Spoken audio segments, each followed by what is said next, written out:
皆様、こんにちは。ナザレンコチャンネルです。本日はですね、バフムトについてお話をさせていただきたいと思います。皆様ご存知の通り、バフムトは3週間ほど前に陥落してしまいました。プリゴジンのワグネルグループっていう、民間軍事企業によって占領されてしまいました。ところがですね、この3週間でウクライナの選挙に大きな影響があったのでしょうか？影響はほとんどありませんでした。むしろですね、ウクライナ軍は南部と東部の方で、反撃に出まして、今はもう少しずつなんですけれども、多くの集落を解放しつつあります。ではですね、なぜバフムト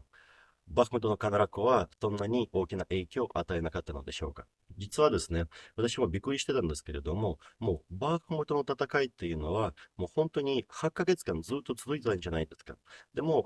結構半年前から親ロシア派は、ほら、バフムトは陥落寸前なんだ。バフムトは陥落したらどうするんだとかみたいなことを言ってたんですよ。なんだけれどもですね、ちょっと言葉に気をつけなければいけないんですけれども、皆様はですね、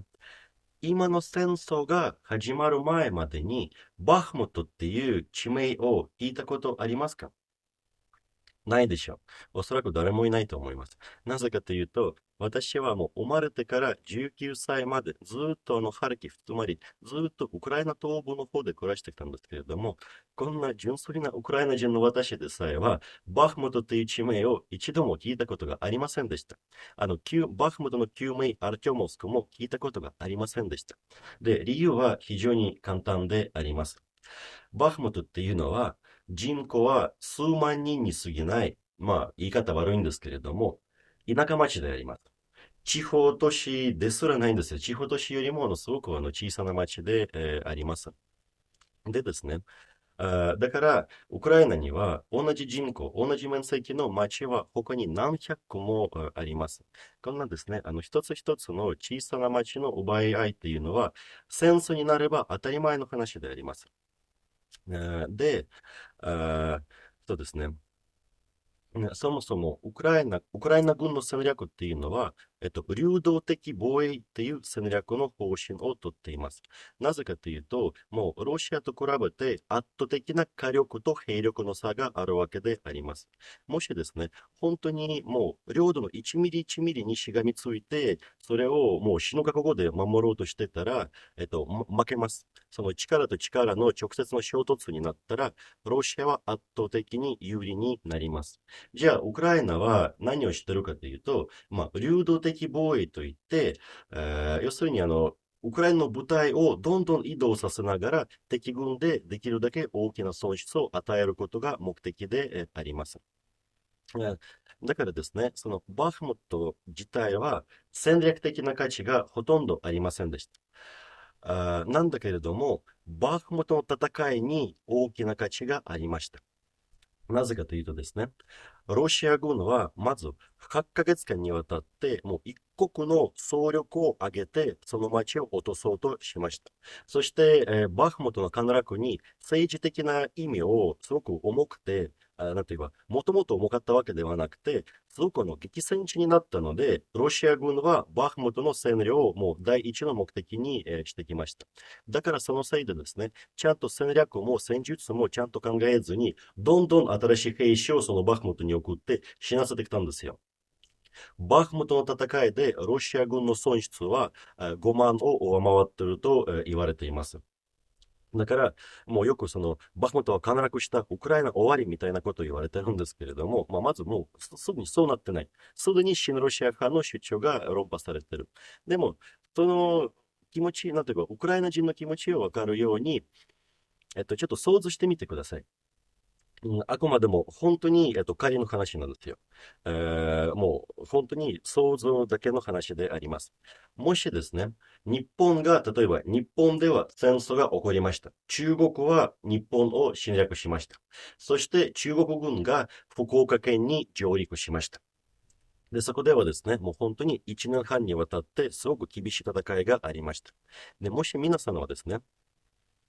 そういうニュースを聞いたときに、もう本当に感情を捨てましょう。本当に客観的に考えてください。もしこういう報道を聞いたら、どういう気持ちになりますか？うん福岡県に上陸した中国軍が半年にわたって激戦を繰り返し、5万人以上の人的損失を出した結果、福岡県緑町を占領することができました。本当に名前は適当につけますよ。本当に緑町があれば、申し訳ないんですけれども、要するにですね、地方の小さな町の例えとして出したんですね。もちろんですね、そのニュースを聞いたときに、悲しいっちゃ悲しい。悔しいっちゃ悔しい。そして、その町を取り戻すべきかというと、もちろん取り戻すべき。そこの住民はかわいそうかというと、もちろんかわいそうでありまして、同じ国の住民だから、彼らを必ず、救わなければいけません。そして彼らのふるさとを必ず取り戻さなければいけません。なんだけれども、その報道を聞いて、あ、福岡の緑町はなくなりました。もう日本が終わったんだ。緑町なしでは日本は存在しない。もうこの戦争を続ける意味がありません。もう降伏するしかありません。とはならないんですよ。当たり前の話なんですよ。どんな戦争でも繰り返しになるんですけれども、どんな戦争でも小さな町の奪い合いっていうのは必ず起きてしまいます。戦略的な価値の低い町が占領されたり、または奪還されたりすることは戦争の日常であります。で、これはですね、別に私の勝手な意見ってわけではありません。プリゴジンの意見を聞いてみてください。これから字幕がある動画が流れます。Взятие Бахмута не дает ничего, потому что фланги сыпятся, фронт проваливается. ВСУ начали наступление на Бахмутовском направлении. В районе Солидара атакой пехоты при поддержке танков ВСУ прорвала оборону РФ и прошла вглубь на 2 километра. В районе Богдановки ВСУ прошли до 2 километров, также прорвали оборону у Клещевки. Эти позиции были переданы вагнеровцами и солдатами армии РФ по приказу Шойгу, но из-за плохой подготовки и недостаточного снабжения армия РФ бежала с этих позиций. Произошло просто бегство подразделений Министерства обороны с флангов. Причем вначале Минобороны опровергала сообщения о прорыве ВСУ, успокаивая всех, что все под контролем. А сегодня они уже говорят, что да, атаки были, но мы все отбили. Вот только Z-военкоры и Пригожин рассказали, что солдаты РФ бежали с позиций, из-за чего вся бахмутовская группировка может попасть в окружение. Отступать вагнерам запретили, иначе будет измена родине, сказал Пригожин. И теперь вопрос к Z-патриотам. Пригожин тоже из ЦИПСО. そのプリゴジンでさえはですね、バフムトの占領に特に意味がありません。ロシアの防衛線が崩壊しつつありまして、バフムト方面ではバフムトはどんどん包囲されつつありますと、プリゴジンでさえ認めてるんですよ。で、プリゴジンはですね、この別にバフムトの陥落にロシア軍の貢献は極めて低いんですよ。本当にワグネルが戦って、プリゴジンが戦って、その町を取ったわけですよ。その町を取った本人が意味がなかったって認める時点で、もうそれ否定しようがないんですよ。そういうわけであります。で、さらに言うとですね、今、私が言った通り、今、ウクライナ軍は反撃戦を始めています。ザポリージャにおいても反撃に出てまして、そしてドネツク州においてはいくつかの集落を解放することができました。で、ロシアはですね、本当はもう、本当にバフムトに大きな戦略的価値があれば、今、ロシアの方が攻撃に出てたんですよ。でも、ロシアはずっと防衛しかしていません。しかもですね、ウクライナの反撃を恐れて、カホフカダムまで破壊してしまいました。で、そこはですね、いろんな、なんというか、陰謀論者はもうウクライナ軍がやったんだとか、いろんな、なんかバカバカしいことを言ってるんですけれども、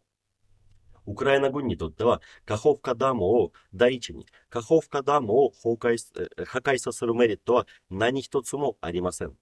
なぜかというと、もう、ウクライナの反撃は数ヶ月前からずっと準備されてまして、で、反撃をするためには、ドニプロ川を渡らなければいけません。カホフカダムが破壊されたことによって、ドニプロ川の広さはもう3倍になったんですよ。要するに、ウクライナの作戦は非常に行いづらくなったわけであります。これは第一の理由。第二の理由。そのカホフカダムが破壊されたことによって、ヘルソン州の農業にすごい影響が起きてしまいました。もう、ウクライナはですね、農業大国であります。ウクライナは外資を得る主な手段というのは、小麦や他の、農作物の輸出であります。そのカホフカダムが破壊されたことによって、おそらく今年はヘルソン州で何も育てることができません。つまり、ウクライナに対する非常に大きな経済的な打撃になりました。三つ目の理由はですね、カホフカダムが破壊される直前には、そのカホフカダムを管理するロシア軍は、カホフカダムの水位を歴史最高のレベルまで上げました。確かに17.5メートルになったと思われます。だからですね、もう繰り返しになるんですけれども、カホフカダムの水位を管理できたのはロシアのみ。その上流にはウクライナのダムがあるっていうような言い方する人いるんですけれども、それじゃ意味ないんですよ。だってですね、いくらその上流のダムでいくら水を流しても、ロシア軍はそれをただそのまま下に流せばいいだけの話なんですよ。でも彼らはそれはしませんでした。彼らはその水位をずっと溜めて17.5メートルまで上げました。そして、その結果で、それを一番水位が高かった時にダムを破壊して、ウクライナに対する重大な打撃を与えてしまったわけであります。メリットはロシアにしかありません。で、ある説によると、ロシアはですね、完全にそのダムを破壊するつもりはなかったらしいんですよ。実はですね、水位をできるだけ高く上げて、上の部分だけを爆破して、その水が溢れる状態を作ろうとしました。そしたらですね、その下の方ではですね、水位はそれほど今のようにですね、もうめちゃくちゃもう水没がそんなに広くなくて、そのドニプロ川の島だけは水没したと思われたからであります。そのドニプロ川の島はウクライナ軍によって占領されているので、もうそのウクライナ軍を海に流す作戦だったと思われます。なんだけれども、それをやりすぎたせいで、あとダムは古すぎたせいで、ダム全体が破壊してしまいましたっていう説が今主流になります。で、四つ目の理由は、プーチン自身はですね、ボロッと、プーチン自身が、真実を言ってしまいまして、彼はですね、2日前に、記者会見に答えてまして、こういうふうに言ったんですよ。もうウクライナ軍がカホフカダムを破壊したことによって、ウクライナの反撃は不可能になりましたと。自分で言ったんですよ。要するにですね、そのカホフカダムを破壊してしまうと、ウクライナの作戦は難しくなると彼が本人が認めた。だから要するに、ロシアのメリットしかありません。逆に言うと、ウクライナにとって何かのメリットがあるかというと、全く何一つも思いつきません。まあ、一つだけがあります。クリミア半島の水源は主にそのカホフカダムから出てたから、まあ、クリミア半島の水源のレベルを、まあ、低くすることができる。それぐらいんですよ。それ以外は破壊する意味が全くありませんでした。で、反撃の話は続くんですけれども、今はですね、ウクライナはすでにいくつかの集落を解放することができました。ロシア軍は撤退する一歩。ロシア軍は新しい地域を今は占領できていません。撤退のみです。なんだけれども、ウクライナの反撃はまだ始まったばっかりです。フルパワーで決してありません。ウクライナは反撃するためには、12個の軍団を作りました。12個の師団を作りました。そのうちはですね、今のところ、戦場に投入されているのは3つのみなんですよ。しかも、ウクライナは、イギリスのチャレンジャーとか、イギリスの戦車までもらったんですけれども、現時点ではですね、ウクライナ軍がまだドイツのレオパードしか投入していません。つまりですね、いくらでも候補部隊が未だにあります。反撃戦はこれからどんどん激しくなっていて、で、ウクライナ軍ですね、まあ、カホフカダムが破壊されたことによって、おそらく数ヶ月と言い過ぎ、数週間が遅れるだろうけれども、これからはですね、どんどんその反撃のパワーが増して、どんどんその新しい地域はどんどん奪還されていくと私は考えています。なんだけれども、まあ、大きな問題としてはですね、やはりその反撃戦っていうのは、まあ、確実にその人的損失を伴うことは、まあ、避けられないわけで、あります。そうですね。だからですね、ロシアはやはり、どうしても自分が勝利してるっていうことを自国民と世界にアピールしなければいけません。だから彼らはですね、例えば、バフムト陥落っていう、本当はほとんど価値のないような勝利でも、すごく大げさに取り上げて、そしてもう我々は優勢だ。我々はこの戦争に勝ってるんだっていうことをアピールするんですよ。そうでもしないと自国民が怒るわけですし、そしてまあ国際社会におけるプロパガンダも成り立たなくなるからであります。なんですけれども、その一つ一つの戦いではなくて、選挙全体を必ず見る必要があります。例えばですね、私が言った通り、バフムトの周りはどんどん集落は解放されて、バフムトは包囲されつつあります。南部においても、ウクライナはいくつかの集落を、解放しました。そしてそれだけではなくて、ロシア自由軍団、ロシア義勇、ロシアの義勇兵の、部隊がですね、ベルゴロド州にまで侵入しまして、ベルゴロドっていうロシア本土の地域を一時的に占領することができたんですよ。こんだけですね、ロシアの前線はボロボロであるわけであります。